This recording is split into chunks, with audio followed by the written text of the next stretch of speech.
Hi, this is Scott Garibay, and today I'm going to be talking about Mystic Empyrean. Mystic Empyrean is a really unusual tabletop role-playing game. I am reviewing the first edition. I recently added to my collection the PDF of the 2012 first edition of Mystic Empyrean by Brad Talton Jr. Brad Talton Jr. This is a very, very unusual game. So Mystic Empyrean is essentially a game where you are playing a god, a deity, right, in a steampunk setting. However, in a steampunk setting, that really is the best description that I came out of reading this tabletop role-playing game. It's the best way to understand it. Okay, so basically, all the player characters are eidolons, and eidolons are these deities. The game deals with this thing called a cornerstone, and a cornerstone was like this major world piece. It's what worlds are built upon, but it was shattered. And now eidolons essentially have these shards within them, right? And so because they contain these shards, these eidolons are essentially able to warp reality. They're able to change reality. They're able to project reality from around themselves, right? The game is really out there.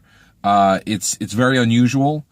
There's really, now one thing that's really nice about Mystic Empyrean is that it is absolutely, it really is unique.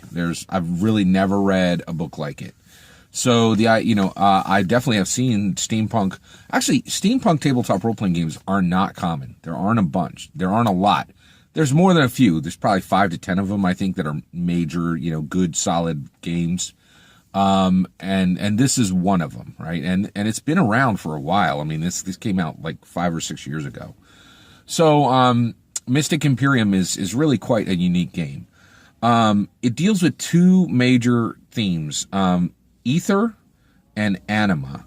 So anima is this energy and those shards are absolutely infused with anima, and eidolons have control of anima. Ether is like a breakdown of reality. And so ether is like, almost consider it like the void, right? And so ether is always kind of sweeping in to kind of destroy what the eidolons have created or what they've changed, right? It's really, really unique. I've really never seen it like it.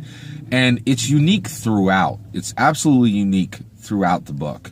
So one of the things is, not only do you have this really unusual setting, a steampunk tabletop role-playing game is not really, really unique. There certainly are other ones, but one where you are playing a deity, where all player characters are deities within it, that's very unusual. I'm not going to bury the lead here. I rank this as a 3 out of 5 star game. It's going to be hard to find a table for this, in my opinion, because people who like steampunk games are kind of rare. And then you're on top of it, you're adding this aspect where all player characters are deities.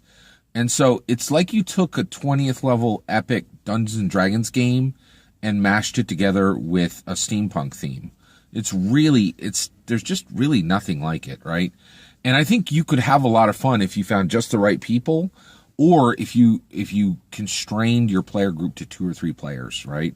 And said, not because you can't find them, but because it is going to be challenging to find 2 or 3 players who are going to be interested in this, 4 or 5 players that are going to be interested in this theme. But you definitely could find 2 or 3. And if you're fortunate to go to a steampunk convention, right, or something like that, it's going to be a lot easier to get this game rolling, right? But I did find it odd that they chose to mix deities and, deity player characters and steampunk. The Eidolon, now one thing that is really neat is not only is the world unique, but the rules are extremely unique. So the Eidolons are attuned to elements, fire, light, electricity, water, stone, darkness, and air. And one thing I will say, Brandon Talton Jr., the design on this game is gorgeous. It is really, really well done. It has a lot of things I really like. So one, it has one artist, which is Katrina Lynn. She's a good artist. I wouldn't say she's a great artist. I think she did a good job with the art in this game, and there are parts of it that are quite beautiful, right? And I love the idea of one artist doing a tabletop role-playing game. It's really cool. It's really unique. I think it's a great aspect, and I really dig it. I think the quality of the art could have been a little higher, right? The creativity is absolutely there, and there's a consistent, it is consistently good, right? And when I say Katrina Lynn isn't the best artist, I think the best artists are like Wayne Reynolds, right? So when I'm saying she's not that great, I'm saying she's not as great as Wayne Reynolds, right? So it's good art. I want to be really clear here. But it's not among the top quality within the entire industry, okay? And because, the vast majority of us look at Pathfinder and D&D, man, they have raised the bar on art insanely high, right? So it's there. But one thing that is really masterful in this book is layout, and what the Eidolons are attuned to, the fire, the light, the electricity, the water, stone, darkness, and air. That's used as dice essentially. And so when you make a difficulty check, you do a random draw from the balance. Your success is your proximity to your element. So essentially you mix up all those elements in a bag, and you can use whatever you want to represent them. You can use actual stones, that kind of thing. You blind draw them out of a bag, and then you see, okay, well, I have fire, and that's 2 away from air, and so I have a good success, right? It is really, really distinctly different. Very, very different type of game.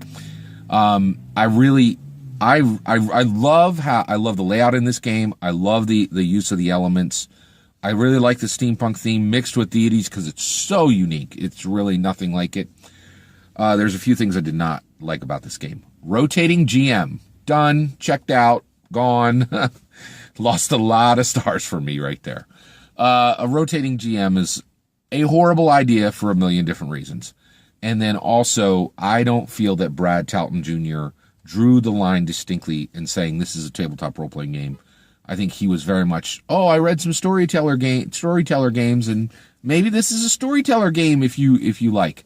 The other thing that Brad Talton Jr. does in this game that I really dislike is he does not speak with authority. There's a lot of, you could do this, or you could do that, or you could do this, right? And this is starting to drive me crazy in a lot of games. If you're, be the wall that people push off of, right? Nobody needs to tell them. Nobody needs you nowadays to tell them they can change your game, right? People will do that without you even telling them they can, right? And it's even fun to kind of push against, and say, I'm going to do something rebellious. But if you're like, you can do whatever you want, it really brings up the question of, what do I need you for, right? Like, who's designing this? Am I going to decide how this is going to be played, or did you design it? You brought it to me, and if I want to change your game, I can do that without your permission, right? Like, it really gets in the way of rule design where constantly the designer is saying, you can do this, you can do that, you can do this. It's a waste of space, and it devalues them as a designer, in my opinion. There's a lot of that in this. 3 out of 5 star game. I'm very happy it's in my collection. I'm really excited, and I really enjoyed reading it. It was a wonderful, really fun read, really unique. 3 out of 5 star game.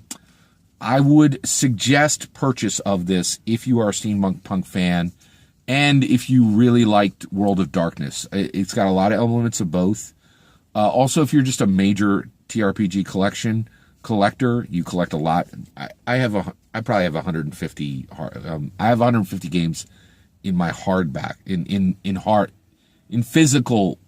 I have 150 different core rule books easily, right? So for me, this has to be in the collection, right? If you're a major collector, go ahead and grab it from that perspective. Take care.